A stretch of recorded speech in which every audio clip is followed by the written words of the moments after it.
네,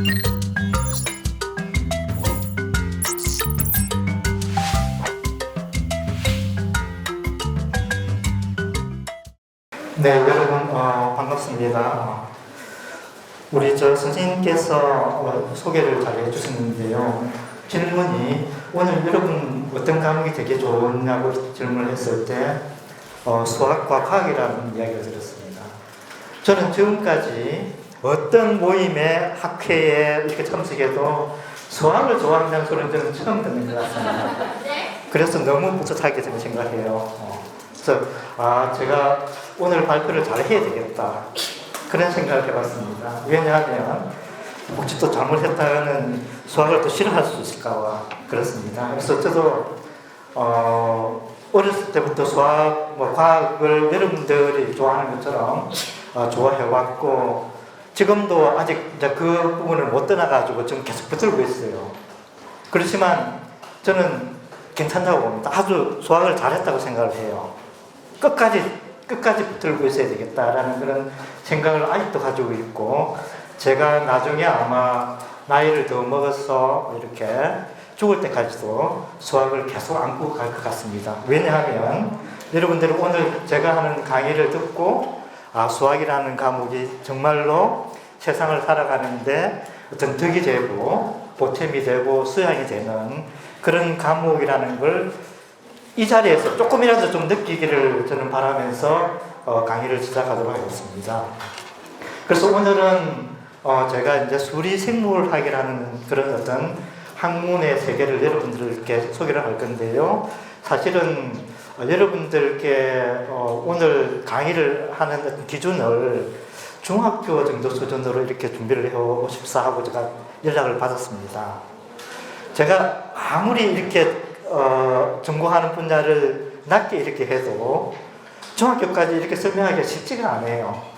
그래서 어떻게 강의를 할까 하면서 고민도 많이 했고 자료를 어떻게 준비하지?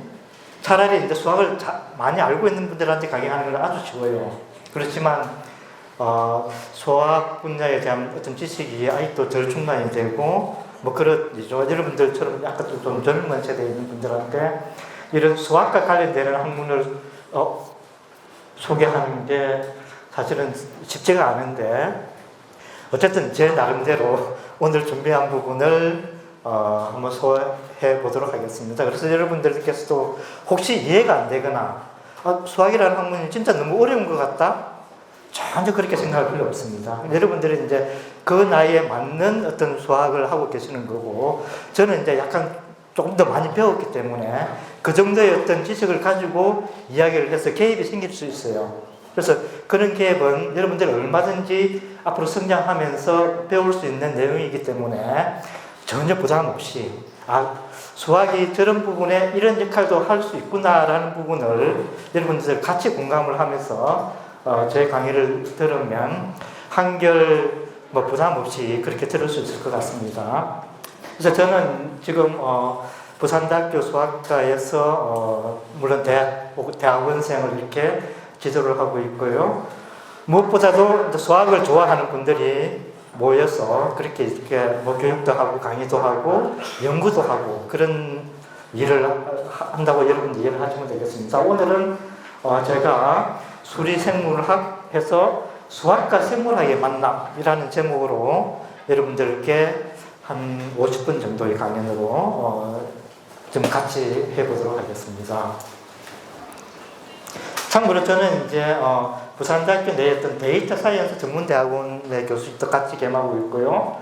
지금 수리생물학회라는 아주 큰 우리 한국의 학회가 있습니다. 이것은 나중에 잠깐 소개를 할 겁니다. 그래서 수리생물학에 관심이 있는 모든 분들이 모여서 학회를 조직했는데 그 학회에 지금 아직 회장직을 맡고 있고요.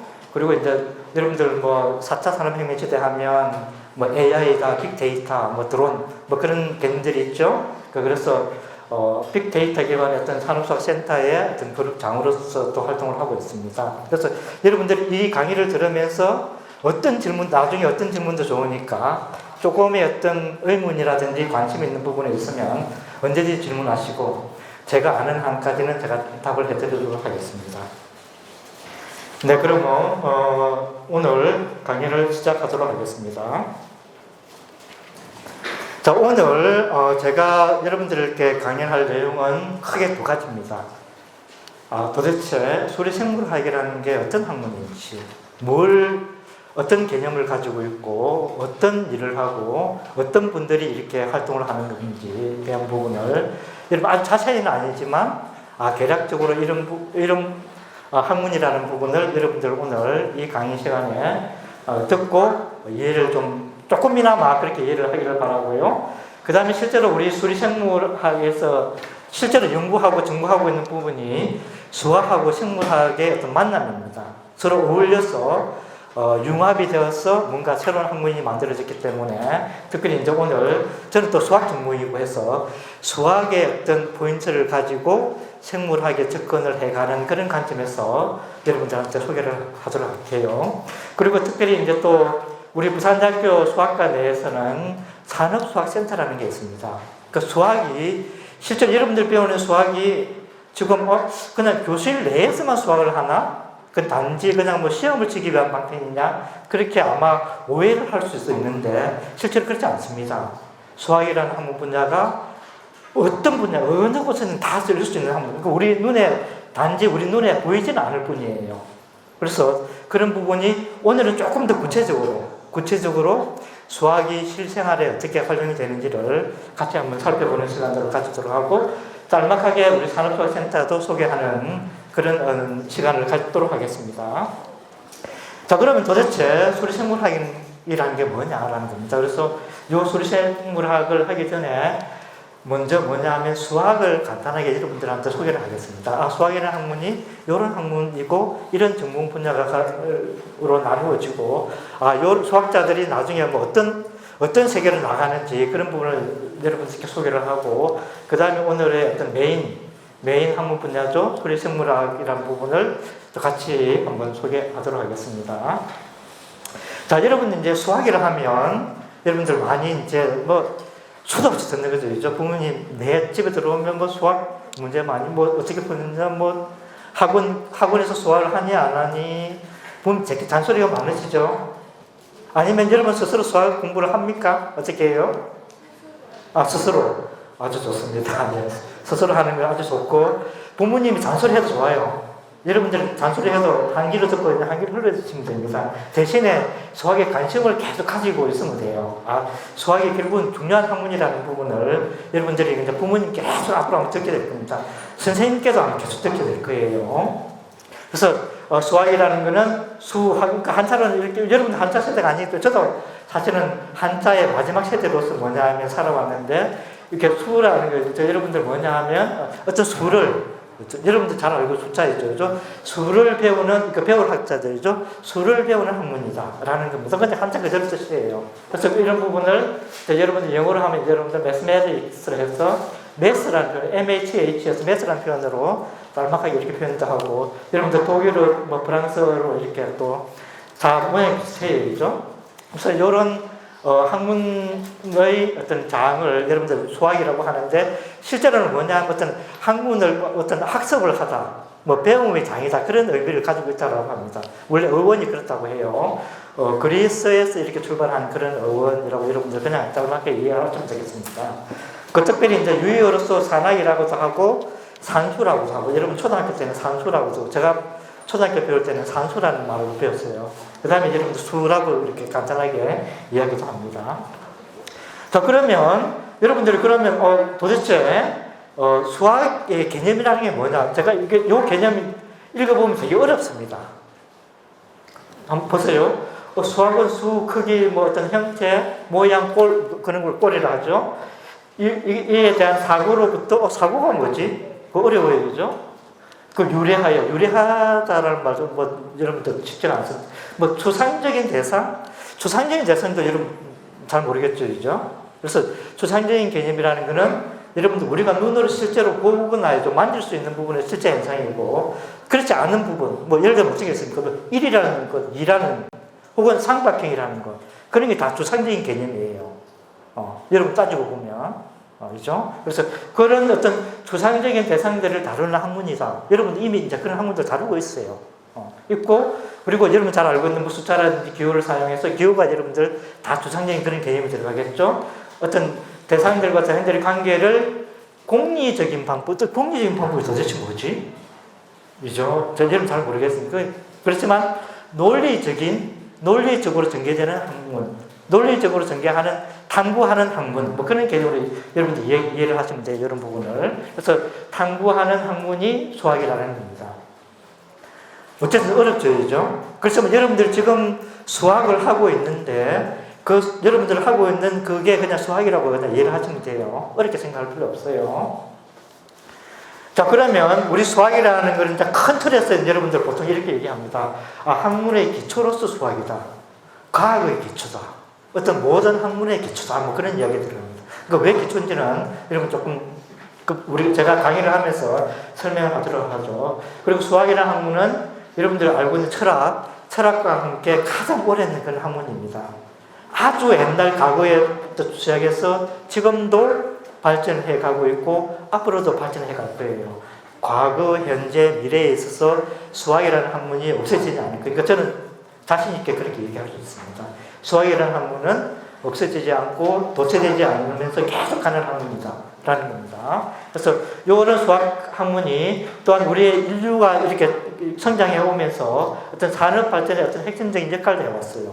뭐 산업혁명이라든지 뭐 전기의 발견이라든지 혹은 컴퓨터의 어떤 발견이라든지 그런 거의 기저에는 기본적인 원리에는 수학이라는 학문이 반드시 있었어요. 우리가 눈에 보이지는 않지만.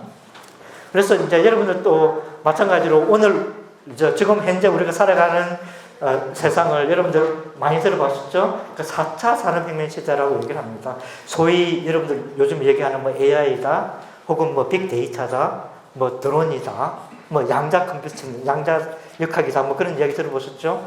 그런 내용들이 모두 다가 뭐냐 하면 4차 산업혁명의 아주 메인 코드, 그러니까 키워드예요. 그런 키워드 속에서 여러분들 이제 살고 있어요. 실제로. 살아가고 있고, 요런 키워드에 필수적으로 잘 어울리는 학문이 뭐냐 하면 수학입니다. 그런 부분을. 그래서 여러분들은 전혀 의심하지 마시고, 수학을 왜 해야 되니? 의심하지 마. 어려운데 왜 해야지? 주저하지 마시고, 수학은 그냥 있는 그대로 받아들이고 끝까지 나와 같이 함께 가야 되겠다라는 그런 관점에서 여러분들 접근하면 좋을 것 같아요.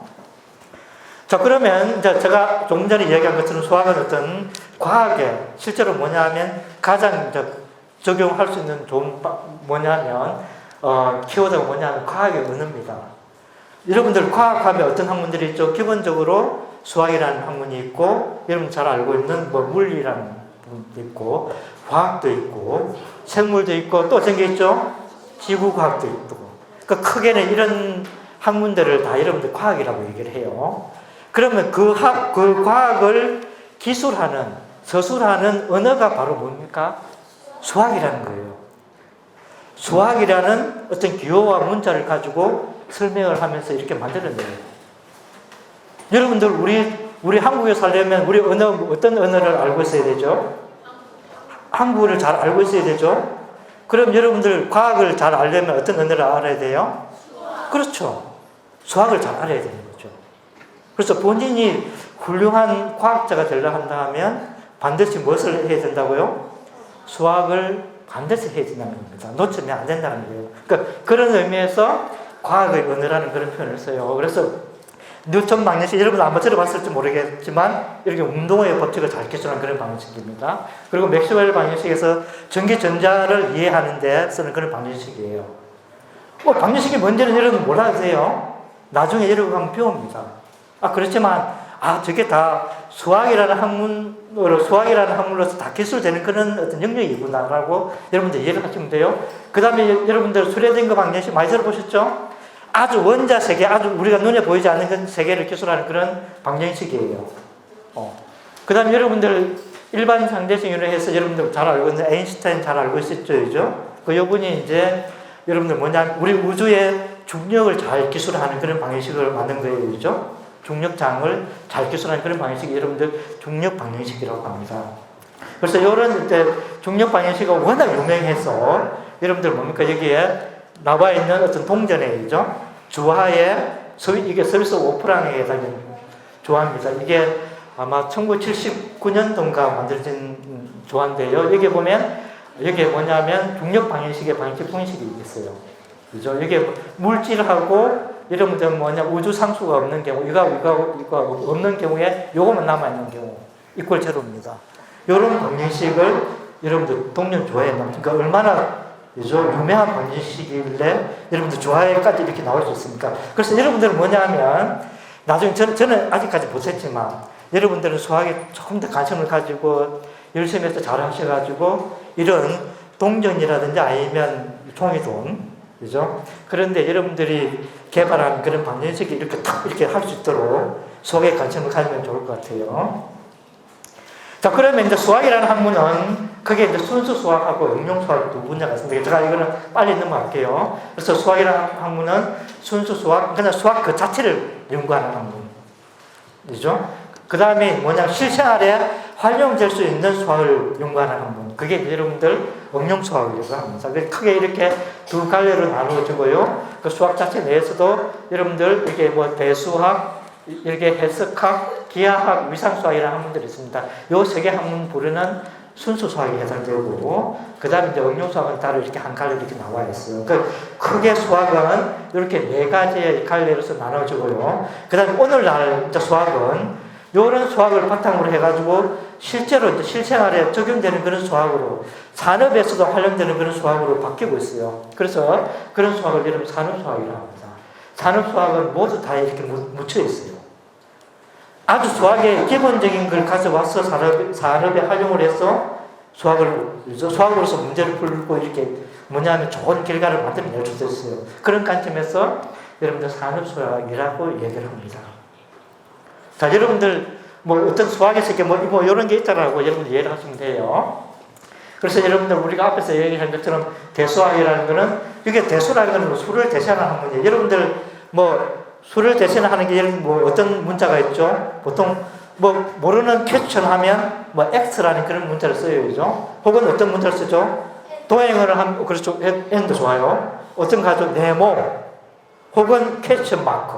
뭐 그런 걸 해요. 그죠? 그게 수를 대신해서 뭔가를 하는 거잖아요. 그죠? 그래서 그런 걸 하는 학문을 여러분 대수학이라고 합니다. 여러분들 주로 뭐 방정식을 푼다든지 그런 게 대수학이 들어가요. 그 다음에 여러분들 해석학이라는 분야가 있는데 어떤 그래프 여러분들 많이 보셨죠? 그죠? 그래프라든지 함수 뭐 이런 내용을 잘 모를 수도 있는데 어쨌든 이런 부분을 어떤 성질을 연구하는 학문이다라고 여러분들 이해를 하시면 되고요. 그 다음에 이제 여러분들 기하하고 위상수학이라는 학문이 있는데 이건 여러분들 그냥 모형, 그림을 연구하는 학문이다. 뭐 그렇게 여러분들 이해를 하시면 되고, 실제 생활에 여러분들 수학이 적용되는 그런 어떤 분야를 여러분들 이해를 하시면 돼요. 여러분들 우리가 2020년도 어떤 질병이 와서 전 세계를 괴롭혔죠? 여러분들 코로나19, 코비드-19이라고 얘기를 하죠. 코로나19라는 이런 무시무시한 그런 바이러스가 와서 우리 전 세계를 이렇게 무시무시하게 이렇게 만들었잖아요. 그죠? 그래서 이런 어떤 확진자 예측을 할 때도 수학 모델을 잘 적용해가지고 이렇게 예측을 할 수가 있습니다. 그래서 이런 부분을 적용해서 뭐냐 하면 연구를 하는 학문이 응용수학이 해당된다고 보시면 되고요. 그 다음에 이제 조금 전에 이제 마지막으로 소개했던 산업수학이라는 영역이 있는데, 앞에서 얘기했던 순수수학하고 여러분들 뭡니까? 응용수학을 다 두루 통합을 해서 여러분들이 이렇게 뭐냐면 실생활의 어떤 문제를 수학 공식이라든지 수학 모델 등을 사용해서 이렇게 해결을 하는 그런 어떤 학문을 여러분들 전공을 여러분 산업수학이라고 여러분 생각하면 돼요. 그 특별히 저는 이제 산업수학에 관심이 많이 있는 그런 어떤 선생님이라고 여러분들 이해를 하시면 되겠습니다. 왜 저는 이제 그렇게 했느냐 하면, 사실 저도 대학원 다닐 때까지는 그냥 수학만 공부를 했어요. 수학이 실생활에 혹은 산업 현장에 적용된다라고 저도 그 대학원 가서도 이해를 못했어요. 그냥 우리 수학 세계에서만 하는 학문이구나라고만 생각을 했었어요. 그래서 학문을 하다 보니까 저도 이제 외국에 출장도 나가고 여러 곳에 출장하고 가다 보니까 수학이 산업에 직접 연결돼서 혹은 다른 학문 분야에 연결돼서 이렇게 하고 작동이 돼요. 그래서 깜짝 놀랐습니다. 수학이 다른 학문 분야에 어울려가지고 진짜 원하는 아주 효율적인 그런 어떤 답을 만들어내는 어떤 그런 세계에 빠질 수도 있겠구나라는 생각이 저는 바짝 들었어요. 그래서 뭐냐 하면 제가 그동안에 순수 수학 분야를 연구한 부분을 접고 응용 수학에 이제 발을 들이게 됩니다. 그게 제가 한 20년 전에 그렇게 했어요, 제가. 20년 전에 이제 수학이 실제 생활에 적용되는 뭔가가 있을 수 있으니까 그 부분을 한번 파스 한번 해보자 해서 오늘 제가 지금 여러분들한테 소개하는 수리생물학이라는 학문 분야를 여러분 찾게 되었고 아직까지 제가 한 20년 정도 이렇게 연구를 하고 있는데 무궁무진해요. 연구할 게 너무 많습니다. 그러니까 왜냐하면 거기에 기재에는 뭐가 있습니까? 제가 수학을 연구를 해왔기 때문에 있는 거예요. 어느 정도 수학의 백그라운드를 가지고 있으니까 이런 부분의 문제를 이렇게 해결하면 되겠다.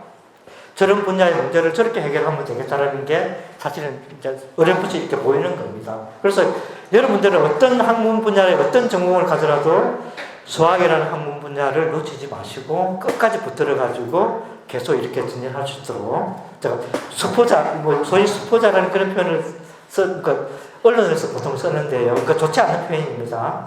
수학에 이게 관심이 없는 것 뿐이지 수포자라는 표현은 별로 좋은 표현은 아닙니다. 그죠? 그래서 어쨌든 수학은 끝까지 여러분들 같이 함께 가야만 하는 그런 학문이다라고 얘기를 하시면 좋고요. 특히 이제 수학자에 대한 여러분 진로가 조금 궁금할 수 있는데요.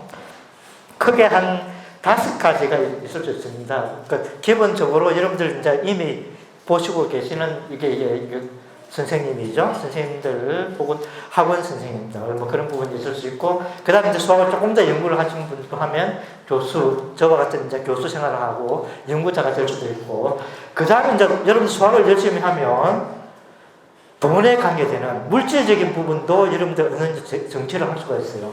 특히 이게 뭐 보험이라든지 정권 이런데 수월게 이렇게 아주 선호하는 그런 직장으로 갈 수도 있어요. 그죠? 돈을 이렇게 여러분들 적절하게 이렇게 유용하게 이렇게 뭐 여러분들 볼 수도 있고 그 다음에 뭐냐면 뭐 여러분들 병, 그죠?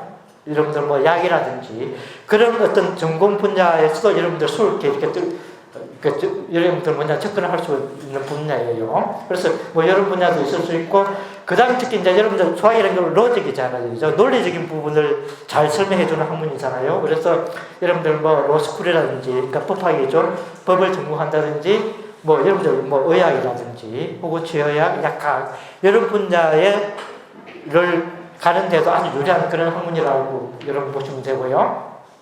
그 다음에 이제 여러분들 요즘 이제 뭐 데이터 사이언스 뭐 이런 많이 들어보셨죠? 데이터 사이언티스트, 뭐 데이터 과학자 이런 부분을 아마 여러분 많이 들어보실 건데요. 거기에도 수학이 기본적으로 데이터 사이언스의 기본 학문은 수학입니다. 수학을 알아야만 여러분 접근할 수 있는 학문이 되겠죠. 그런 데이터 과학자라든지 혹은 수학 자체적으로 뭐 벤처 사업을 이렇게 할 수도 있어요. 뭐 수학 뭐 교육이라든지 아주 유용한 그런 어떤 교육 자료를 만들어서 이렇게 뭐 벤처 사업 혹은 스타트업도 이렇게 할 수 있다는 겁니다. 그래서 어쨌든 이런 어떤 세 가지 카테고리를 여러분들 뭐 크게 이렇게 보시면 되고요. 특별히 이제 수학자로서 성공한 분, 여러분 잘 알려진 그런 분들이 있습니다. 이게 보면 뭐 제임스 사이언스 여러분들 펀드 매니저입니다. 1년에 거의 한 1조씩 돈을 벌어요. 돈을. 그러니까 여러분들 아마 돈을 버는데 관심 있는 분들은 수학을 해야 되겠다. 뭐 그런 거예요. 그 다음에 여러분 CEO 스티브 발머라는 분이 지금 아직도 여러분들 마이크로소프트에 이렇게 CEO를 있는 분 있습니다. 이런 분이죠. 큰 IT 회사의 CEO로도 갈 수도 있고요. 다 수학자입니다. 그 다음에 여러분들 저 노벨상 들어보신 적 있죠? 노벨상 같은 경우도 마찬가지입니다. 여러분 노벨 경제학상 수학에 또 가장 잘 어울리는 학문들 경제 분야예요. 그래서 뭐냐면 여러분들 에릭 메스핀이라든지 좀 마이어슨 분 같은 경우에는 수학을 전공을 해서 특별히 뭐냐면 노벨 경제학상을 수상한 그런 분들입니다. 그래서 여러분들 뭐냐면 수학을 공부를 하면 무궁무진한 그런 어떤 좀 유학을 하는 데죠. 같이 연합해서 연구를 하는 그런 학문에서는 가장 탑으로 뭐냐면 수학을 칩니다. 다들 원해요. 수학을 다들 원합니다. 그래서 저는 바쁩니다. 워낙 오라는 데가 많아가지고 바빴어. 그래서 사실은 저는 바빠서 못합니다. 이렇게 막 챙기고도 하고 그렇게 해요. 솔직하게 말씀드리면. 자, 그러면 이제 다음은 이제 여러분들 메인으로 뭐냐면, 수리생물학이라는, 혹은 생물수학이라는 부분의 어떤, 학문을 소개하도록 하겠습니다. 수리생물학이라는 건 뭐냐면, 생물학의 수학이 연계된 학문이다. 그러니까 융합된 그런 학문이라고 생각하면 돼요. 생물학의 수학이 융합된 그런 학문이고, 생명 현상을 수학을 이용을 해서 더 잘 해석하고 이해하게 하는 그런 어떤 학문이라고 여러분 이해를 하시면 되고요.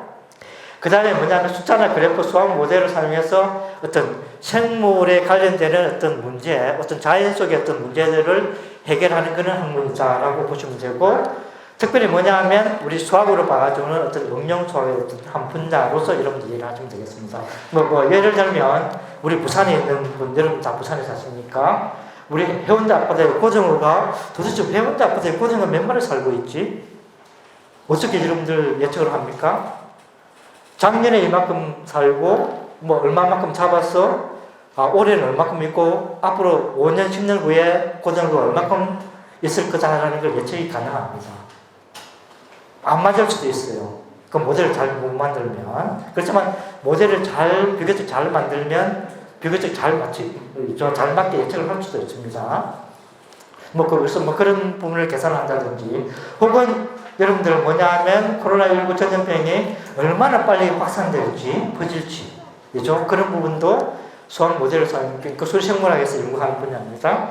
그리고 인간의 심장 박동이나 뇌파를 수학적으로도 분석할 수도 있어요. 다 수학에서입니다. 우리 눈에는 안 보이지만 수학이 다 숨어 있어요. 자, 그러면 수리생물학이라는 게 왜 필요할까요? 그죠? 그래서 복잡한 그러니까 생명 현상은 아주 복잡합니다. 복잡한 그런 현상을 여러분 정확하게 혹은 이해하기 쉽게 여러분들 해석을 하거나 설명을 하기 위해서 수학이라는 학문이 필요하다는 거죠. 그래서 그런 부분을 연구하는 학문이 수리생물학이기 때문에 필요하다고 여러분 이해를 하시면 되고요. 그 다음에 여러분들 특별히 실험을 하다 보면 아주 실험하기 어려운 부분 혹은 돈이 많이 들어서 실험을 여러 번 이렇게 할 수 없는 경우가 있을 수 있습니다. 그죠? 그런 경우에도 수학 모델을 활용을 하면 간단하게 시뮬레이션을 해서 결과를 얻어낼 수도 있어요. 그럴 때도 수학 모델이라는 부분이 활용이 되고요. 그 다음에 이제 수학이라는 학문은 환경이라든지 의학이라든지 농업 분야와 잘 어울려가지고 다양한 학문에 이렇게 접목이 가능하다라는 겁니다. 예를 들면 질병 예측이라든지 조금 전에 말씀했죠. 그 다음에 환경보호라든지, 예를 들면 멸종위기 동물입니다. 예를 들면 동해 바다에 오징어가 요즘 잘 안 잡힌다 그죠? 매년 갈수록 줄어든다. 그럼 왜 줄어들고 앞으로 어느 정도까지 이렇게 줄어들지 그런 부분이 궁금할 수 있어요, 그죠? 그래서 그런 부분도 실제로 수학 모델을 잘 활용을 하면 예측이 가능하다는 거죠. 그 다음에 특히 이제 여러분들 관심 있는 의학 연구도 마찬가지입니다. 암세포, 여러분들 세계에서 지금 가장 무서운 암 질병 중에 하나가 여러분들 암 환자예요. 그래서 여러분들 실제로 수학 모델을 사용하면 암세포의 어떤 성장 패턴을 적절하게 분석을 해서 치료 전략이라든지 치료하는 데 도움을 줄 수도 있어요. 그러니까 이런 거의 모든 부분에 있어서 수학이라는 학문의 세계가 혹은 수리생물학이라는 분야가 이렇게 역할을 한다는 거예요. 자, 그러면 수리생물학에는 이제 기본적인 역사가 있습니다. 역사에서 반드시 나타나는 어떤 두 개의 모델이 있는데요. 첫 번째 모델이 여러분 인구 성장을 나타내는 모델입니다. 이걸 여러분들 멜서스 모델이라고 하는데 여러분들 중학교 정도 가면 이렇게 배우게 돼요. 사회체계 같은 데 부분이 나오게 됩니다. 그래서 이 멜서스라는 분이 유명한 게 인구론이라는 책을 실제로 수학적인 기호를 사용해서 이렇게 기술한 거의 최초의 서적이에요. 아주 이제 우리 수학이라든지 생물학을 연구하시는 분들 같은 경우는 아주 큰 센세이션을 일으킨 그런 책이라고 볼 수 있어요. 그래서 요 그래프가 여러분 그래프는 대충 볼 수는 있죠. 그래프가 미국의 인구의 어떤 한 특정한 지역의 인구의 증가를 나타내는 그래프 모양입니다. 그래서 1800년도 전후를 해서 멜서스가 어떤 이런 방정식의 어떤 모양을 만들어냈습니다. 그래프를. 좀 비슷하잖아요. 그죠? 초창기 모델은 비슷하게 흘러가요. 증가하는 모양을. 요걸 예측을 한 거예요. 그렇지만 나중에 이제 좀 시간이 지나니까 모델이 안 맞는 거예요. 그러면 어떻게 해야 되죠? 모델을 좀 그러니까 제가 아직 모델을 설명 안 했지만 모델을 수정해야 되겠죠? 그래서 그렇게 모델을 수정한 부분이 여러분 로지스틱 성장 모델이라고 얘기합니다. 그래서 그 로지스틱 성장 모델이라는 거는 이런 약간 S자모예요. 처음에 좀 가파르게 성장하다가 나중에 어느 정도 되면 정체기를 이렇게 거칩니다. 왜 그렇죠? 환경의 제약을 받기 때문이죠. 그렇죠? 뭔가 생물이 살아가려면 뭔가 토양이 있어야 되고 먹이가 있어야 되고 환경이 좋아야 되겠죠. 그렇죠? 그러니까 제한된 지역 내에서는 계속 이렇게 늘어날 수가 없는 거죠. 그렇죠? 그래서 뭐냐면 대체적으로 개체군의 어떤 성장 같은 경우에는 이런 S자 모양을 따르는데 이런 모델을 여러분들 로지스틱 모델이라고 해요. 자, 그 다음에 이제 두 번째로 나오는 그런 이제 수리생물학의 기본적으로 나타나는 수학 모델이 뭐냐 하면 여러분들 로트카 볼테르 모델이에요. 그래서 로트카는 수학자고 볼테르는 여러분 생물학자입니다. 참고로. 그래서 수학자하고 생물학자가 서로 어울려가지고 이렇게 유명한 그런 어떤 수학 모형을 만들어낸 거예요. 그래서 이게 어떤 모형이냐 하면 여러분 잘 알고 있는 자연 속에서는 보시자, 비시자 관계를 여러분 잘 알고 있죠. 그래서 그 보시자, 비시자 관계를 수학 모형을, 요런 방식이 뭔지 여러분들 이해할 필요는 없어요. 어쨌든 수학적인 그런 어떤 수학 모델을 사용해서 잘 기술한 그런 어떤 방정식이에요. 그래서 그런 방정식을 가지고 뭐냐 하면, 여기에 보식자 같으면 여러분들 특별히 뭐냐 하면, 이게 뭐 여러분들 뭐 사자라고 가정합시다. 이게 토끼라고 가정해요. 이게 일종의 사자하고 토끼는 보식자 관계가 있는 거죠. 그죠? 그래서 뭐냐 하면, 그런 관계의 그래프를 잘 모양을 나타내는 좀 잘 분석하게 하는 어떤 기술이 여러분들 뭡니까? 이런 어떤 수리생물학에서 만들어낸 어떤 수학 모델이라는 거죠. 그죠? 그래서 크게 수리생물학에서 나타나는 모형을 보면 이런 두 개의 어떤 역사적인 그런 어떤 이정표를 가지는 그런 모델이 있습니다. 그래서 그 모델을 지금 이렇게 여러분들한테 제가 설명을 해주고 있어요. 자, 그러면 우리 수리생물학이라는 분야의 어떤 수학 모델도 나오고 어떤 수리생물학의 어떤 기본적인 어떤 역사가 있는데요. 여기 이제 우리 한국에서는 수리생물학을 전공하는 분들이 없을까요? 저도 당연히 수리생물학자입니다. 그죠? 아주 많이 있어요. 그래서 그 많은 수학자가 하나의 단체가 뭐냐 하면 한국수리생물학회라는 부분이 있습니다. 이게 이 단체가 여러분 2000년 이후 2005년도 12월에 설립됐어요. 지금 단체 인원은 한 300여 명 정도 이렇게 우리가 회원을 가지고 있습니다. 그러니까 아직까지는 그런 큰 규모는 아니지만 우리 한국 정도의 어떤 규모로서는 작게는 안 해요. 전 세계적으로 비교를 했을 때. 어쨌든 아주 관심이 많고 지금 현재도 뭐냐 하면 계속 이렇게 참여를 하려고 하는 분들이 계속 이렇게 들어오고 있는 그런 상황입니다. 그래서 우리 한국에서도 한국수리생물학회라는 부분의 학회가 있고요. 지금 현재 이제 요 한국수리생물학회 회장직은 제가 맡고 있습니다. 그 다음에 이제 여러분들 실제로 이제 수리생물학의 모태가 뭐냐 하면 미국에서 만들어진 수리생물학회예요. 그래서 그걸 여러분들 Society for Mathematical Biology라고 해요. 그러니까 줄여서 SMB라고 이렇게 불러요. 미국에서 만들어진 수학회입니다. 그래서 이게 이제 전 세계적으로 봐가지고는 가장 모태가 되면서 설립 연도도 1973년입니다. 아주 그죠? 오래전에 그렇게 만들어진 학회라고 보면 되고, 특별히 이제 올해 이제 요 학회가 캐나다 뭐냐면 에드먼튼에서 열렸어요. 요 학기 그러니까 지난 7월에 열렸는데 이때 이제 저도 참여를 했습니다. 가서 학회의 어떤 규모도 보고 어떤 분들이 오는지도 살피고 이렇게 했습니다. 제가 에드먼튼 갔더니 너무 강렬합니다, 여러분들. 그냥 다 들판이에요. 도시가 하나 중간에 있고 사방으로 다 들판. 지평선이 다 보여요. 우리나라에서는 볼 수 없는 그런 지역입니다. 이게 여기 여러분 에드먼튼인데 제가 만약에 수학만 전공했다면 이런 곳에 갈 수가 없습니다. 수리생물학을 전공을 했기 때문에 간 거예요. 저는 1년에 거의 외국 여행을 거의 한 4-5번을 합니다. 매번 가능하면 다른 지역으로 가려고 해요. 우리 수학 전공해가지고는 1년에 한두 번 가기도 쉽지 않습니다. 제가 소리 생물학을 전공했기 때문에 여러 곳을 갈 수 있는 거예요. 갈 수 있는 기회도 생기고, 이제 돈도 이제 지원해주는 그런 기관도 많고 해서 여러 가지 다니는데, 올해는 특별히 이제 저도 이제 캐나다는 처음인데, 처음 가서 나름 이거 소리 생물학 전공을 진짜 정말 잘했다라는 그런 생각을 가지고 돌아왔습니다. 여러분들도 관심 있으면 나중에 이런 학문에 뛰어들어도 괜찮을 것 같아요. 뛰어들면서 여러분들 뭐 또 하고 싶은 거, 뭐 의사를 해도 좋고, 뭐 연구를 해도 좋고, 뭐 훌륭한 또 과학자를 해도 좋고, 뭐 그렇습니다. 그 다음에 주위에 보면 우리 일본 소리생물학회도 있고요. 여기는 우리보다 한 2년 앞서서 설립했습니다. 사실은 우리 아시아권 내에서는 일본이 가장 먼저 소리생물학회를 조직을 했어요. 그 중국은 우리보다 조금 뒤에 소리생물학회가 좀 조직이 됩니다. 그 다음에 이제 유럽 소리생물학회도 이제 미국 다음으로 이제 1991년 이렇게 설립돼서 이렇게 운영을 해오고 있어요.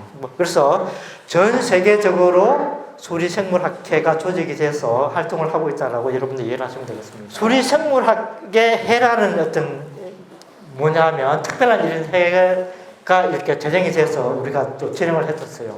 그 일종의 뭐냐면 소리생물학의 해의 어떤 기념적인 그런 어떤 기념회라고 보시면 되겠죠.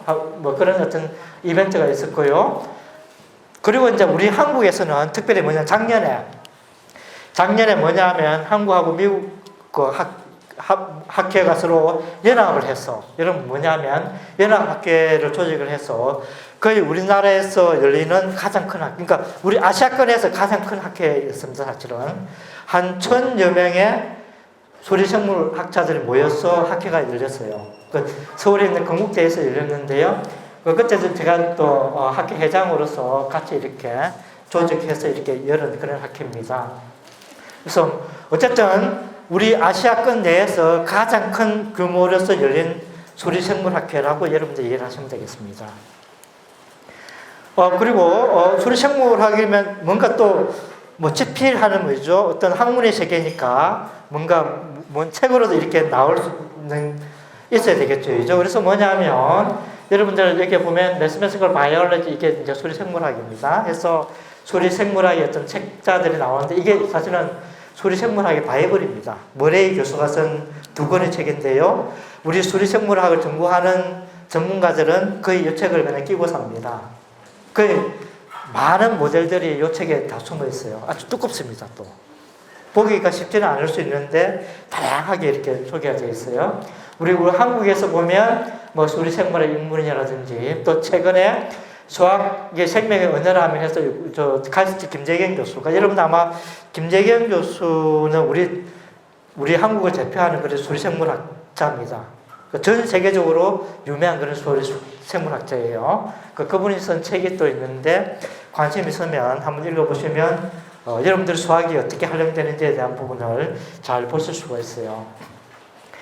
자, 그 다음에 여러분들 이제 제가 또 책 하나를 소개하면, 아마 여러분들 요 책 혹시 생명의 수학이라는 분 혹시 읽어보신 분 있나요? 도서관에 가서 요 책을 한번 사서 한번 읽어보세요. 그러면 요 저자 이언 스튜어트라는 그런 저자인데요. 아주 수학을 전공한 수학자로서 생물학의 어떤 여러분들 소리생물학을 대중들에게 알리는 가장 탑인 그런 수학자입니다. 그래서 제가 볼 때는 아주 훌륭한 그런 수학자예요. 그래서 이 분이 뭐냐면 생물학의 어떤 진화죠. 그 진화라는 건 보통 생물학에 급격하게 발전하게 된 계기는 여러분 뭡니까? 현미경이죠. 현미경이 개발된 이후부터예요. 아주 작은 세계를 관찰한 이후부터 생물학이 급격하게 이렇게 발전을 합니다.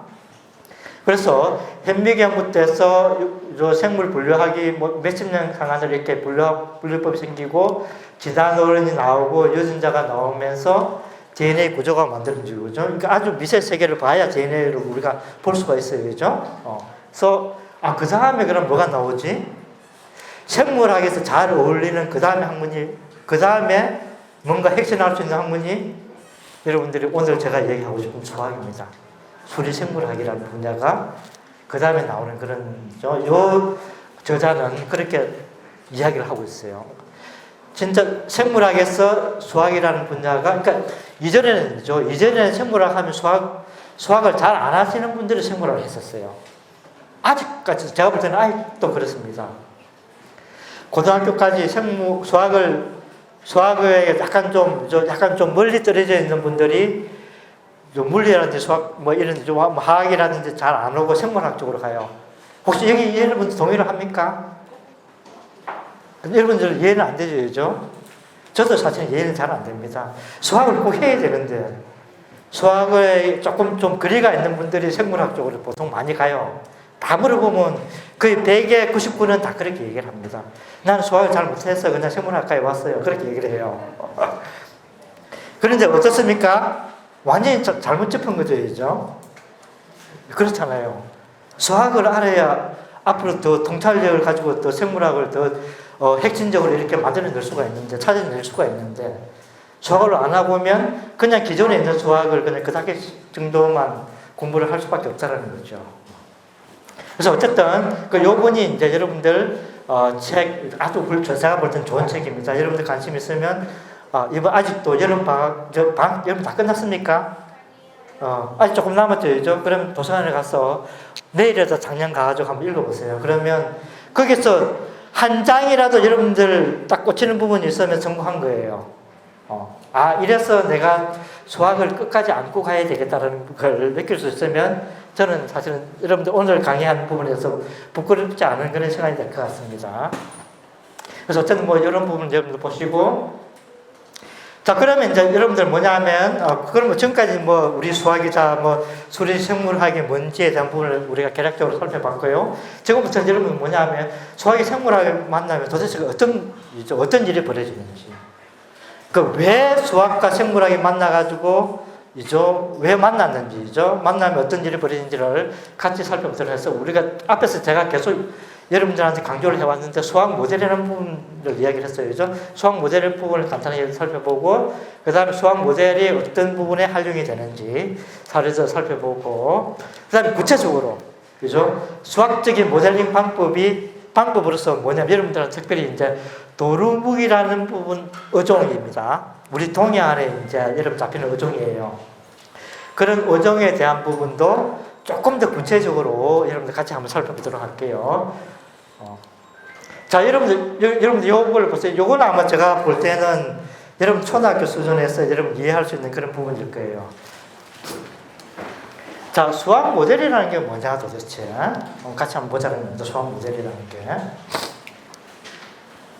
어떻게, 자, 여러분 이게 수학 모델처럼 보입니까? 어째요? 맞아요? 여기 어떤 게 있어요? 이렇게 별 모양이 있고, 요거는 여러분 알죠? 더하기. 그죠? 요거는 여러분들 아는 숫자입니다. 3. 이꼴 여러분들이죠? 등호예요죠? 그 다음에, 검은 삼각형이 있네? 이게 여러분 수학 모델입니다.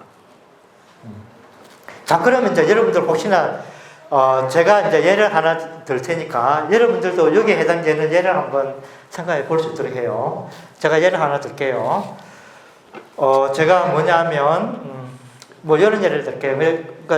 여러분 개체, 동물의 어떤 개체 관련해가지고 한번 개체가 몇 마리 이렇게, 앞으로 뭐 1년 후에 몇 마리 이렇게 만들어지고, 증가하는지 그런 걸 연구를 할 때, 토끼, 이렇게 암 토끼 한 마리가 보통 평균적으로 새끼를 3마리 낳는다고 가정을 해요. 그러면 요 모델에 해당되는 게 맞습니까? 맞아요? 그죠? 맞죠? 그죠? 또 다른 예를 하나 들어볼까요? 제가 여러분들을 감염병이 감기에 걸렸어요. 감염을 시킬 수 있는, 전염이 가능한 그런 감기에 걸렸습니다. 플루에. 독감이 걸렸다 해요. 그럼 제가 교실에, 여러분들 이제 학교 교실에 갔는데 친구들한테 내가 3명한테 감염이 가능하다 해요. 그러면 전체 감염자가 몇 명이 되죠? 자, 요게 모델에 해당됩니까? 그죠? 그래서 여러분들 모델이라는 게 뭔지 이제 감이 오죠, 그죠? 그런 여러 가지 사항을 요 모양으로 그냥 표현이 가능하다잖아요. 대표로. 여러분들 뭐 모델쇼 같은 것도 하잖아요, 그죠? 그럼 모델쇼 같은, 그럼 그 모델은 뭐냐 하면 거기에 해당되는 부분을 대표해서 그냥 하나가 이렇게 툭 만들어지는 거예요. 그걸 모델이라 해요. 그런 형상을 딱 하나 딱 만든 거죠. 그죠? 이것도 이런, 그럼 요 형상 하나가 설명할 수 있는 케이스가 무궁히 많아요. 과자 3개가 있는데 내가 지금 몇 개 먹었다. 그럼 모두 과자 몇 개 먹었냐? 맞습니까? 해당되죠, 그죠? 이게 모델입니다, 여러분. 밑에도 마찬가지예요. 위에는 이제 상수에서 3이라는 숫자 들어있지만, 밑에는 어떤 거, 이것도 마찬가지 네모 있고, 이꼴 있고, 이건 A라는, 이걸 여러분들 매개 변수라고, 나중에 여러분 되게요. 매개, 그러니까 파라미터에서 매개 변수를 하고, 이건 곱하기 여러분 알죠, 그죠? 벨풍선이 있습니다. 이것도 하나의 모델이에요. 그럼 이런 모델에 해당되는 모양을 여러분 찾아보는 거예요. 그러니까 연결이라는 거예요, 연결. 그럼 예를 들면 어떤 게 있죠? 이런 모델 해당되는 게 요게 해당되는 게 뭐 어떤 게 있을 것 같아요? 물론 요 A라는 거는 특별히 우리가 찾아내야만 하는 뭐냐면 값이에요. 그래서 여러분들 매개 변수라는 걸 아마 혹시 배운 적 있냐고, 혹시 매개 변수라는 부분 처음이죠, 그죠? 사람 찾아볼게요. 매개 변수라는 건 뭐냐 하면 여기 등호이죠. 이 등호, 변수 사이의 등호를 잘 매개해준다, 잘 연결해준다 해서 매개 변수예요.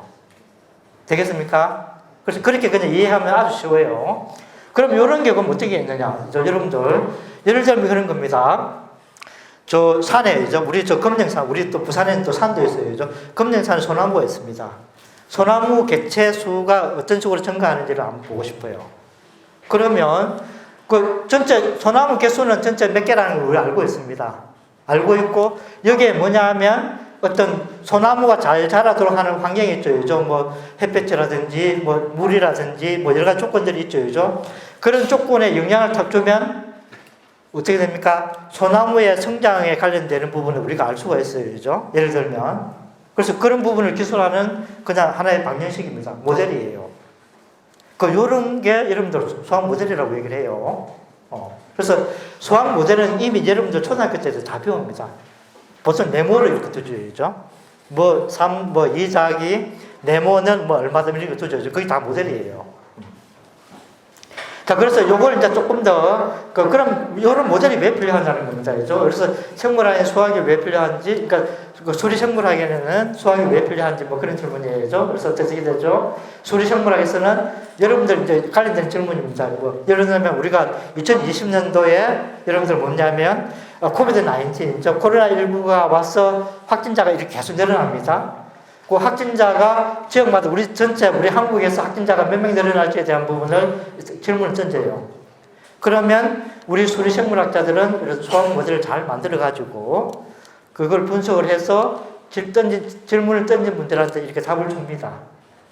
질문을 어느 분들 던지죠? 무슨 정부가 하죠? 그런 부분은 정부의 어떤 보건을 담당하는 정부 관료들이 그렇게 문제를 던져줘요. 그럼 우리 수리생물학자들이 다 모여가지고 335명 모여서 수학 모델을 만들고 해석을 해서 다시 결과를 줍니다. 그래서 이번 주는 확진자가 예를 들면 한 100명인데 다음 주는 150명으로 늘어날 겁니다. 그렇게 얘기를 해주죠. 예를 들면 그런 부분을 다 우리 수리생물학자들이 다 이렇게 하고 있는 거예요. 그래서 그러면 수학 모델과 수학적 모델링의 개념을 보면 수학 모델이라는 거는 뭐 실생활에서 발생하는 어떤 현상이죠. 어떤 질문 뭐 이런 부분이죠. 그걸 수학 기호로, 아까 수학 기호는 뭐 세모도 될 수 있고 막 퀘스천 될 수 있죠. 더하기 곱하기 나누기 뭐 이꼴 뭐 그런 게 다 수학 기호입니다. 그런 수학 기호를 이용해서 표현한 것. 여러분들 알고 있는 뭐 방정식 같은 모양이죠. 그런 부분을 수학 모델이라 하고 이 수학 모델을 처음부터 끝까지 이렇게 만들어 나가는 과정, 그걸 수학적 모델링이라고 얘기합니다. 되겠죠, 그죠? 뭐 그렇게 여러분들이 이해를 하면 돼요. 자, 그 다음에 이제 그러면 생물의 사이언스 수학 모델이 그럼 뭐 어떤 게 있느냐? 크게 두 가지 종류의 모델이 있는데 결정 모델하고 확률 모델이 있습니다. 여러분들 우리가 자연 속에 우리가 자연에 살고 있는 상황에서는 결정적으로 다 이렇게 결정된 그런 어떤 현상들이 있습니다. 그죠? 뭐 예를 들면 토끼는 대체적으로 새끼를 3마리 낳는다라는 그런 게 있습니다. 그죠? 그런 게 일종 결정적인 거예요. 결정 부분에 해당돼요. 그래서 뭐냐 하면, 그럴 때는 이제 결정 모델해서 뭐 이런 방식들을 여러분 활용합니다. 이 방식이 뭔지는 여러분 알 필요 없어요. 어쨌든 방정식을 활용해서 결정 모델하는 방정식을 활용해서 어떤 예측을 하거나 분석을 하거나 뭐 그런 걸 한다는 거죠. 연구를 한다는 거죠. 그 다음 확률 모델이라는 거는 우리가 반드시 뭐냐 하면 어떤 현상이 벌어지면 우리가 잘 모릅니다. 그죠? 우연히 이렇게 뭔가 들어갈 수도 있어요. 그죠? 예를 들면 그런 겁니다. 내가 뭐 감기에 걸렸지만 감염을 시킬 저 같은 경우는 감염을 한 2명 정도 시킵니다. 혹은 B라는 분은 감염을 반드시 2명을 감염시키자는 보장이 없잖아요. 그죠? 감염을 안 시킬 수도 있잖아요. 그런 경우에는 우연이라는 부분이 많이 들어가게 됩니다. 그죠? 그럴 때 이제 여러분 확률 모델을 사용해요. 그래서 확률 모델은 뭐 이런 모델들이 있다라고 가정해요. 그래서 이런 모델을 크게 2가지 모양을 가지고 수학 모델을 만들어냅니다. 그래서 수학 모델은 보통 이런 분들 거의 모든 학문의 거의 모든 부분에서 사용이 된다. 그 다음에 이런 분들이 특별히 이런 분들이 이제 수학 모델을 사용한다라고 여러분들 이해를 하면 돼요. 자, 그러면 여러분들 한번 보세요. 그러면 이제 우리가 이제 수학 모델을 사용하는 실용적인 그런 부분을 한번 여러분 살펴보도록 하죠. 첫 번째 사례로서 여러분 신용플루 여러분들 2009년도에 전 세계적으로 이렇게 발발했어요. 특히 이제 우리나라에도 신용플루가 이렇게 활성이 됐죠. 확진자에 대한 예측 부분입니다. 그죠? 전 세계적으로 한 16,000여 명이 이렇게 사망자가 생긴 그런 아주 무시무시한 그런 어떤, 여러분들 뭐냐 하면 감염병이었어요. 그래서 이런 부분도 여러분들 수학 모델을 활용하면 이런 그래프를 이렇게 잘 만들어낼 수가 있습니다. 그 다음에 여러분들, 코비드-19 해서 아까 계속적으로 여러분들 제가 소개를 했는데, 이것도 마찬가지로 수학 모델을 사용해서 이렇게 여러분들 이렇게 뭐냐 하면 예측을 해낼 수가 있습니다. 제가 좀 빨리 넘어갈게요. 특별히 이제, 뭐냐 하면 코로나19 같은 경우에는 우리 부산대팀, 제 연구실이죠. 제 연구실도 뭐냐 하면 질병관리청에서 의뢰하는 그런 어떤 한 팀이었어요. 우리가 전체, 그때 당시에는 한 7팀 정도 움직였습니다. 학교별로. 여러분들 뭐냐 하면, 건국대에서도 한 팀 있고, 경북대도 있고, 여러 가지 다양하게 있죠. 고려대도 있고, 다양하게 여러 가지 팀들이 한 8개 팀 정도 움직였는데, 각 팀별로 이제 각 다른 이제 수학 모델을 만들어요. 예측 모델을 만들어서 돌렸습니다. 특별히 이제 그러니까 제가 있는 연구실에서는 이런 어떤 수학 모양을 가지고 이렇게 예측을 합니다. 한 2주 정도, 한 달 정도의 예측을 해요. 과거의 데이터를 가지고 미래를 이렇게 예측을 하는 거죠. 확진자가 몇 명이 이렇게 줄어들고 늘어날지를 이렇게 예측을 한다는 거죠. 그 다음에 이런 어떤 기본적인 자료를 가지고 예측해서 지난 2022년도 같은 경우에는 기사도 많이 났어요. 예를 들면 여기 다음 주에는 1,500명, 그 다음 주에는 한 2,500명 늘어난다. 이런 식으로. 그러니까 모델을 가지고 이렇게 이제 한 2주, 3주 정도의 어떤 예측이 가능하다는 걸 볼 수 있겠죠. 그래서 요런 어떤 결과를 만들어낸 부분이 잘 어필이 돼서 사실 아까 아마 우리 사회 하시는 선생님께서 한번 소개를 했는데 제 개인적으로 이건 수학상이 아닙니다. 수학자들한테 주는 상은 아니고 제가 수리생물학자였기 때문에 받을 수 있는 상이었어요. 그죠? 전혀 다른 곳에서 주는 그런 상도 이렇게 받을 수 있었습니다. 그 다음에 이제 나오는 사례가 여러분 소나무 재선충 확산 모델. 여러분 우리 부산에도 재선충에서 소나무가 이렇게 말라 죽는 케이스가 많이, 여러분 산에 한번 가서 한번 보세요. 막 말라 죽는 그런 개체들이 있어요. 그게 이제 여러분 재선충 때문에 그렇습니다. 그죠? 그 재선충은 여러분들 솔수염 하늘소가 매개체가 돼요. 솔수염 하늘소가 재선충 바이러스를 몸에 가지고 이렇게 그 소나무 위로 옮겨갑니다. 그럼 감염을 시켜요. 그럼 이렇게 뭐냐 하면 이렇게 죽어요. 노랗게 이렇게 변하면서 말라 죽습니다. 그럼 다시 또 거기에 또 부활을 해요. 재선충이 소나무에. 해서 이게 계속 반복이 돼요. 그럼 또 다른 소나무에 가서 감염시키고 해서 재선충이 막 이렇게 소나무를 이렇게 죽이는 거예요. 요런 부분도 어떻게 수리생물학자들이 수학 모델을 잘 활용을 해서 앞으로 우리 금령산에 소나무가 몇 그루 정도 죽을 거다라는 걸 예측할 수 있는 거죠. 어떻게 확산하는 부분을 여러분 설명할 수 있어요. 그 다음에 여러분 구제역입니다. 구제역은 뭐냐 하면 돼지나 소 같은 경우에는 말발굽이 이렇게 두 개로 이렇게 나눠져 있어요. 그죠? 요런 뭐 두 개로 나눠진 굽을 가진 부분을 여러분 구제라고 이야기를 해요. 구제라는 그런 표현을 붙여요. 그래서 구제역 같은 경우에는 아주 뭐냐 하면 확산 속도가 빠릅니다. 감염력도 되게 세고요. 그래서 뭐냐 하면 요런 구제역이 발생하면 그 지역에 특별한 지역을 다 해서 그 소나 돼지를 다 죽입니다. 살처분을 해요.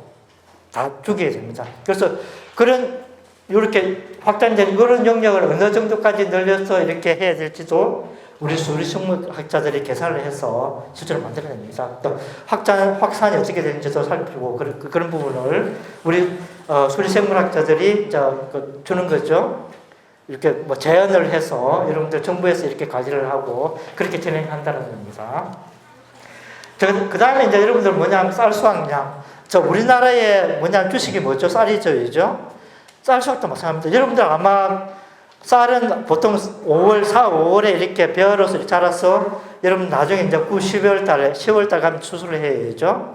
그러면 벌써 5월, 6월 달부터 뭡니까? 방송을 해요. 올해는 작황이 쌀이 몇만 톤 정도 이렇게 수확될 거다. 자, 그 예측을 어떻게 합니까? 누가 해요? 우리 수리생물학자들이 그 얼마 정도 만들어지는지를 예측을 해서 주는 자료를 줍니다. 다 이런 수학 모델을 만들어가지고. 그렇죠? 그래서 여러분들이 뭐냐 하면 그래서 여러분 보세요. 그러니까 수학을 왜 해야 되고 내가 수학을 포기하면 안 된다는 게 그런 거예요. 이런 부분에서도 여러분들 역할을 충분히 할 수 있습니다. 수학을 모르면, 수학에 관심이 없으면 안 됩니다. 이런 걸 할 수가 없어요. 그 다음에 여러분들 약자 항암 효과, 항암제 아까 뭐 제가 간단하게 잠깐 이렇게 소개한 적이 있는데 우리 몸속에 항암제가 들어옵니다. 그럼 어떻게 됩니까? 혈액을 통해서 혹은 간을 통해서 여러분들 항암제가 이동을 해서 그 암 부위에까지 도달을 하게 돼요. 근데 대부분 도달을 많이 못해요. 그러면 도달할 때까지 어떤 도달하는 양이 얼마나 되는지 그런 부분도 마찬가지로 어떻게 돼요? 우리 수학 모델을 쓰면 어느 정도까지 얼마큼 시간이 걸리고 어느 정도까지 도달하는지에 대한 부분을 우리가 분석해서 줄 수가 있어요. 그러면 거기에 해당되는 좋은 치료법이라든지 그런 걸 우리가 의사 선생님이나 아니면 약을 연구하시는 분들이 요 자료를 가지고 여러분들 뭐냐면 좋은 약제를 혹은 좋은 처방을 할 수가 있겠죠. 그죠? 자, 그런 부분에서 여러분들 수학 모델이 이렇게 활용이 된다는 겁니다. 그리고 지금 제가 하는 요 모델은 실제로 제 연구실에서 다 연구를 하고 있는 그런 분야입니다. 연구를 했던 부분이고 연구를 하고 있는 그런 분야예요. 자, 그 다음에 이제 여러분들 자가 면역 질환. 여러분들 뭐 류마티스라든지 뭐 당뇨병 A형이 뭐 1형이죠. 1형에 되는 게 자가 면역 질환입니다. 이거는 뭐냐면 나쁜 병균이 우리 몸속에 들어오면 어떻게 되죠? 면역제가 있어서 이러면 스스로 이렇게 병균을 죽여야 되죠. 맞습니까? 그래서 우리의 몸은 스스로 이렇게 뭐냐면 병을 퇴치를 해 나갈 수 있습니다. 그런데 뭐냐면 요 면역하는 인자가 너무 세게 한 곳에 집중을 해요. 외부에 인자가 들어오지도 않는데도 불구하고 계속 공격을 합니다. 그럼 어떻게 돼요? 그 부분이 망가지게 되겠죠. 그죠? 다치게 되겠죠. 그죠? 그게 뭐냐면 자가 면역 질환이에요. 그래서 이런 자가 면역 질환도 전 세계적으로 지금 계속 증가하고 있는 추세인데요. 그런 증가하는 추세도 예측을 하고 어떤 좋은 치료 전략 얼마큼 증가할지도 수학 모델을 적용해서 여러분 실제로 할 수가 있습니다. 자, 그 다음에 여러분들 가끔 또 이런 기사들 나옵니다. 2030년이면 연평도 꽃게 못 잡을 수도? 자, 요것도 어떻게 했죠? 요 말을 어떻게 할 수가 있죠? 요 말이 가능하게 하려면 수학을 해야 되는 거죠. 우리 수리생물학자들이 그 정도 가면 꽃게를 수확량이 확 줄어들어서 더 이상 잡을 수가 없습니다라고 미리 경고를 해줍니다. 그러면 이제 우리가 또 뭔가 또 정부에서는 뭔가 대처를 하겠죠, 그죠? 어쨌든 이런 부분을 다 우리 생물학자들이 좀 한다는 겁니다. 자, 그리고 이제 여러분들 뭡니까? 이게 여러분들 뭐 도루묵 자본량에 대한 부분인데 여러분 제가 간단하게 소개를 할게요. 여러분들 도루묵 하면 떠오르는 게 뭐 혹시 있는 분 아는 분 있나요? 이게 말캉 도루묵이다라는 뜻을 봤잖아요. 그죠? 그게 어떤 내용이죠? 제가 노력해서 막 이렇게 했는데 결국 본인이 처음 했던 그대로 그냥 돌아오는 거예요. 그죠? 노력 하나마나, 노력을 많이 기울인데도 불구하고 다시 제자리에 오는 경우이죠. 그럴 때를 여러분들, 말캉, 도루묵이다, 그런 표현이 있었죠. 이게 이제, 역사적으로 볼 때는 이것도 약간 설이라고 합니다. 이제 옛날 이제 인디뉴에라는 선조가 여러분들 약간 동해 쪽으로 이제 피신을 하게 됐어요. 그러니까 그럴 때 이제 도루묵을 그냥 묵자로 썼다고 해요. 한자로. 그래서 그 도루묵이라는 고기를 아주 맛있게 먹었다 해요. 그 당시에는. 그죠? 맛있게 먹고 다시 돌아와가지고, 이제 전쟁이 끝나고 수습이 되고, 다시 돌아와가지고 그 묵이 먹고 싶어서, 그 다음에 이제 그렇게 먹고 그 이름을 언어라는 아주 귀한 고기라는 이름으로 언어라는 이름을 별칭을 붙여줬어요.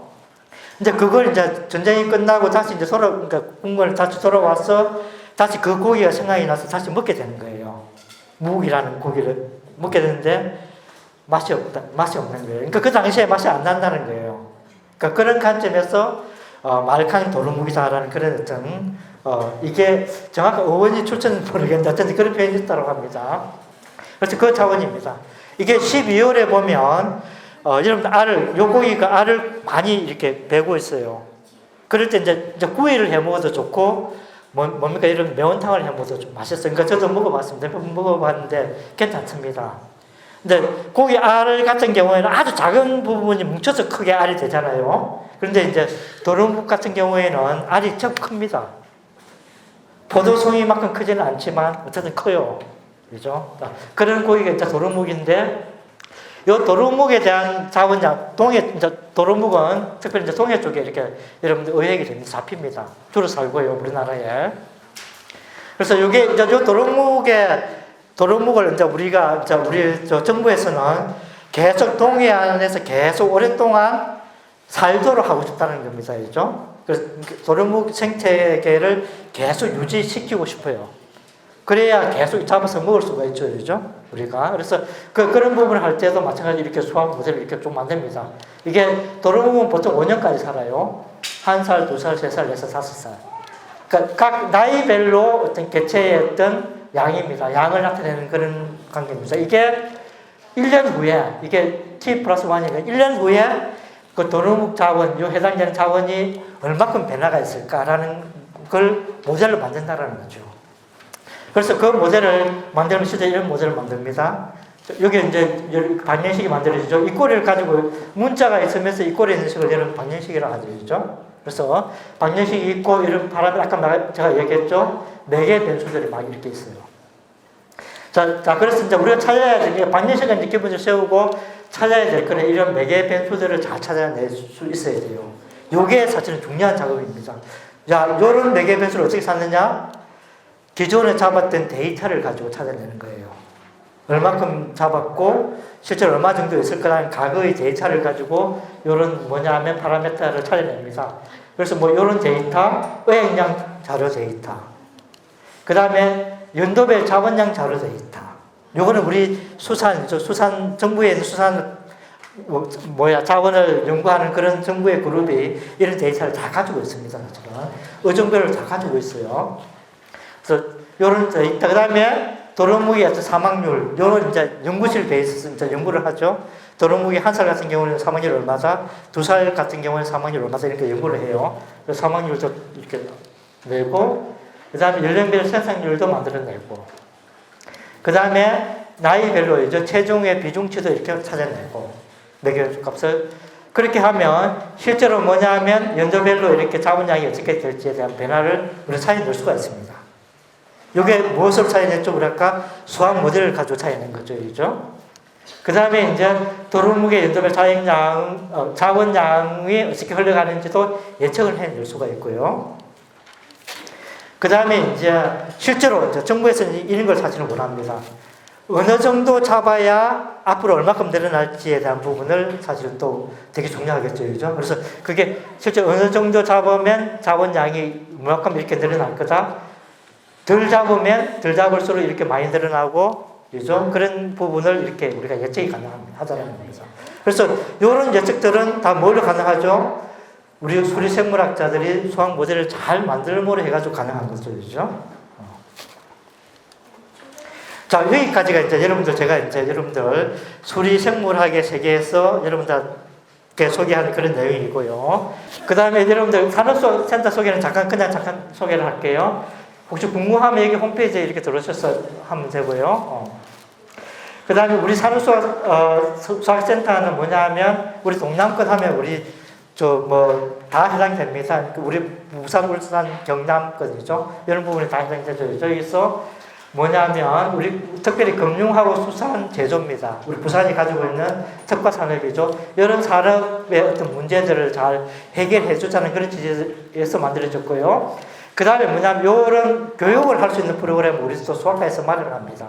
그 교육의 장도 만들고 이걸 우리 대중화 사업도 하고 실제로 뭐 취업 지원도 하고 기업체하고 어떤 협약을 해서 이렇게 산업수학센터의 어떤 허브로서 어떤 발전하는 게 산업수학센터가 되겠습니다. 어쨌든 이런 일 조금 전에 했던 내용과 같고요.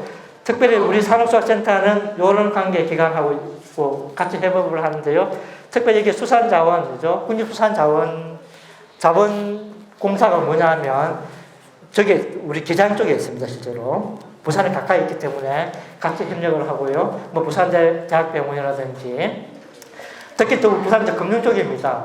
한국주택금융공사에서 이렇게 진행하는 금융 쪽에 또 같이 이렇게 하고요. 병원 같이 이렇게 협업해서 지금 산업에 관련되는 문제를 지금 해결하고 있다라고 여러분 보시면 되겠습니다. 네, 여기까지가 제가 준비한 내용이고요. 제가 이제 여러분들한테 하나 당부드리고 싶은 거는 이런 내용입니다. 여러분들 미래 과학을 이끌 수학생태계에 오신 것을 여러분들 환영합니다. 아마 여러분들 여기 오신 분들은 다 수학에 관심 있고 과학에 관심 있는 분들이라고 저는 생각을 합니다. 그리고 오늘 제가 한 강의로 인하여 한 분이라도 수학에 더 관심을 가지고 수학을 열심히 해서 우리 대한민국을 이끄는 그런 어떤 수학의 강국을 만드는 어떤 주인공이 되기를 여러분들한테 부탁드리고 싶습니다. 네, 감사합니다.